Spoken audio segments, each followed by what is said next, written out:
Do you ever just make a mistake in Animal Crossing? That's where I'm at today. Hello and welcome to my new video. If you're new here, hi, I'm Lex, and today I'm going to take you through a questionable build that I completed at a questionable time of day with questionable inspiration, and it will surprisingly result in a questionable build at best. I debated even sharing this build with you because, yeah, it turned out okay. It's not terrible or anything, but I wasn't as happy with it as I usually am with my builds. It's gonna be over here by the museum, but I wanted to, show you that even though it seems like content creators for Animal Crossing really have it together and we try to, make it seem like our islands are going pretty smoothly, sometimes we have little blocks in the road. I'm walking around here to show you just what I have left to do. So this is my shopping district. I have a little bit to decorate over here that's like behind some cliffs. I think it just might be a forest. I have this area to finish. I'm gonna do all of this today, so I'm gonna clean it up first. I also opened my game when it was almost 5 a.m. in the game. In real life, it was like 1 in the morning. That's the questionable time I meant. I was so tired when I started this build, so by the end of it, I was like, why did I do this to myself? Like, it would have cost $0 to just let myself sleep and do this, tomorrow. But we didn't. We powered through at 1 a.m. in real life and 5 a.m. in the game.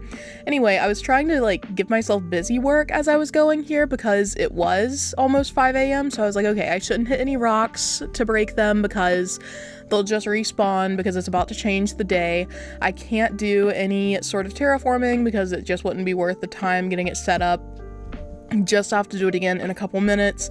I was trying to just get things done that were simple, like planting. There, it changed to 5 a.m. I just listened to Isabelle's announcements. And yeah, so then I went through and I broke all the rocks so that they wouldn't be able to respawn in this area. I was originally actually going to make a rock garden on the left side of the museum, but I don't know, I couldn't have placed any furniture items, so I was like, you know what, never mind. I don't care that much about making a rock garden today. It's always easier, by the way, to make a rock garden when you're near the end of your island, because then you have less space that the rocks could appear. What really decided it for me was that I have so many paths on my island that are just in-game soft paths, the ones where rocks actually can spawn onto them. So this build even has light dirt path, there's dark dirt path everywhere. Rocks can spawn on both of those pathways, and I was like, I'm not going through and putting a clear custom design on every single path in my game right now. So yeah, instead I decided to give up on a rock garden and figure this out. I hope you enjoy. I'm going to let you listen to music for a second. The theme for this build is basically just, please make the museum match the rest of the island. I wanted to have a little courtyard up front, which is why there's a brick design in front of the museum, in front of the dirt path, this one. That's why that's there. I wanted to have something a little bit different, and even though I'm not the best at arranging furniture, I decided to give it a go. Let's get out of our comfort zone. So yeah, that's the goal for today. I hope that you enjoy for a few minutes.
I decided to keep it pretty simple with the little courtyard area in front of the museum. I just wanted to have this little seating space, and throughout this build, I kind of tried to challenge myself not to use symmetry everywhere because I tend to do that whenever I'm building, and don't get me wrong, I love some good symmetry, but I try to add some asymmetry where I can, which is also why I terraformed a pond on the right side of the museum and then made the left side this like plant walkway.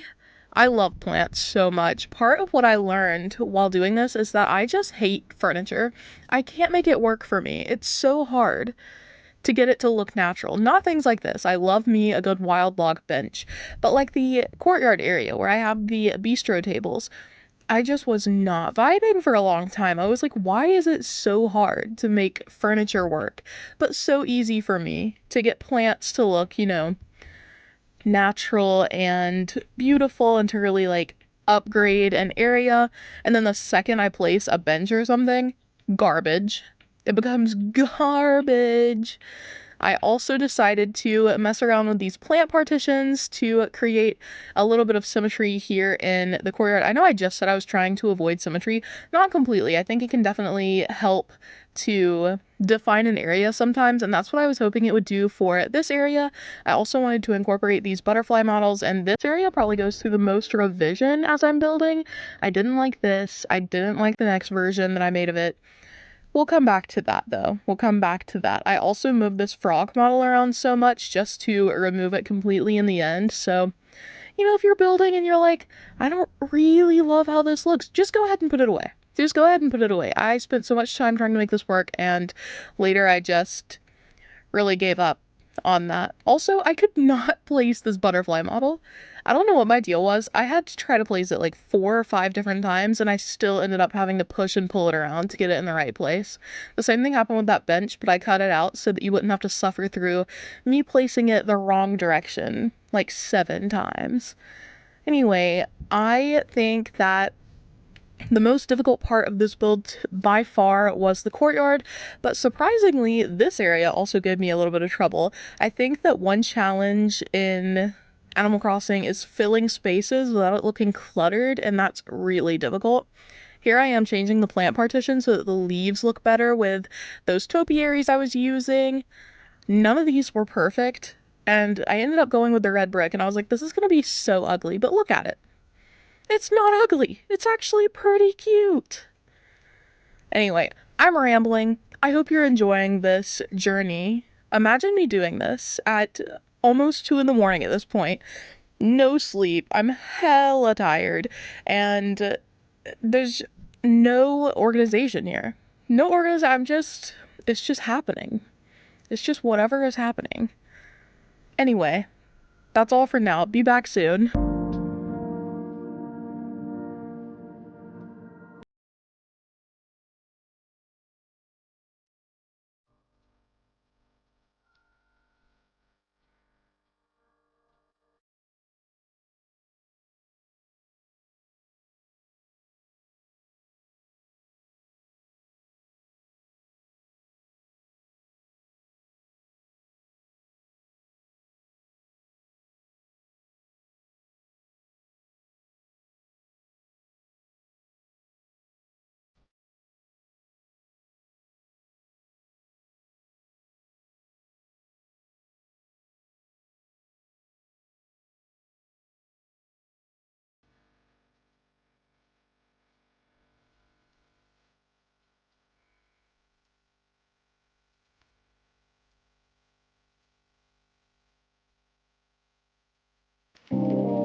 Here I am, yet again, editing this little centerpiece. I've decided that I'm just terrible at designing centerpieces, which is wild because I'm so good at symmetry, but this centerpiece, it was challenging to say the least. Also, this bird bath, such a terrible idea. I put it right back where it was. I was like, never mind. I end up doing some double butterfly model vibes here, so I'm going to place one of the triangular topiaries instead of two. And then on the other side, to kind of mirror the paper kite butterflies, I'm going to do these. Look at that. That's what I end up leaving it as. Let me know in the comments if you have a better idea. I'm open to criticism for this build. Yeah, just let me know. I also have a very shocking video coming at you later this week, so keep an eye out because big money moves being made that have nothing to do with money. This is the finished build. I just let it happen without mentioning it. This is the final build. I love the way these bushes look in bloom.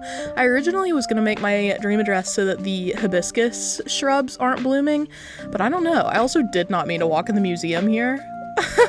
I just walked right inside. I said hi to Blathers. But yeah, so I don't know. I don't know if I'm still gonna take it out of August for my dream address because they look so cute. Everything looks so lush. This is definitely an interesting angle. Like I said, I'm not 100% happy with it, but this area is my favorite. The pathway winding through the trees. I was also walking around and it hit me. I was like, wait a second, there's something weird about these benches. It was that the tree beside the left bench didn't grow. You see it there? I was like, why didn't this grow? Viewer, it was because I had stumped one of the trees. What is it called? I'd stunted one of those trees, and so this tree also couldn't grow. Don't worry, I went ahead and time traveled so that it could grow, and there it is. Look how much fuller the area looks now. I can't believe it took me so long to notice. Wow. I used to give a map update after every speed build that I did, and I've been forgetting lately, so here is a map update. This is what Lorien currently looks like. This is pretty much the finished terraforming, I believe. I might add some more pathing maybe. I'm not sure what that's gonna look like yet, but yeah, and don't get excited and visit that dream address because it is currently set to my previous build, which was a colorful town, so if you visit, you won't be able to see this build. It'll still be set to the previous version of Lorien, which I also recommend visiting. Like, check it out before the dream address is gone forever. But yeah, thank you all so much for watching today. I did learn my lesson. I will not be doing a build at 1 in the morning with 0 inspiration. I'll sleep. Thank you all so much for watching, and remember to take care of yourself today because you deserve it. I'll see you all in the next video, but for now, bye!